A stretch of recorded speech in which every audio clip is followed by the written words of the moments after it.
Greater Hyderabad లో BRS party ఇప్పుడు ఖాళీ అవుతున్నట్టుగా కనబడుతుంది. ఇప్పటికే మాజీ డిప్యూటీ మేయర్ బాబా ఫసీయుద్దీన్ కాంగ్రెస్ కండువా కప్పుకున్నారు.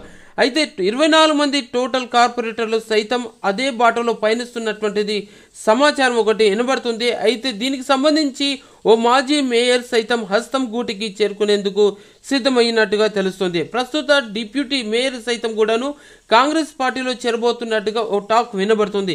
ఇక ఏది ఏమైనా సరే కాంగ్రెస్ పార్టీలో చేరేందుకు బీఆర్ఎస్ దళాలన్నీ మూకుమ్మడిగా చేరేందుకు సమాయత్తం అవుతున్నట్టుగా తెలుస్తుంది. గ్రేటర్ కార్పొరేటర్లతో కేటీఆర్ నిర్వహించిన సమావేశానికి అక్కడ ముఖ్యంగా శ్రీలత గైర్ హాజరు కావడం ఇక్కడ గమనించాల్సిన విషయం. తాను పార్టీ మారడం లేదని చెప్తున్నా కూడా ఆ పార్టీ నేతలు మాత్రం అనుమానాలు ఏమాత్రం తొలగడం లేదు. అంతేకాకుండాను చాలా వరకు కాంగ్రెస్ పార్టీలో చేరేందుకు సుముఖంగా ఉన్నట్టుగా దీన్ని బట్టి తెలుస్తుంది. ఇప్పటికే కారు లోపల ఉన్నటువంటి కారుకు ఉన్నటువంటి మెజారిటీ అంతా ఖాళీగా అయ్యేటువంటి పరిస్థితి కనబడుతుంది. మొత్తం మీద చూస్తే కాంగ్రెస్ పార్టీకి ఒక మంచి ఛాన్స్ కనబడుతుంది.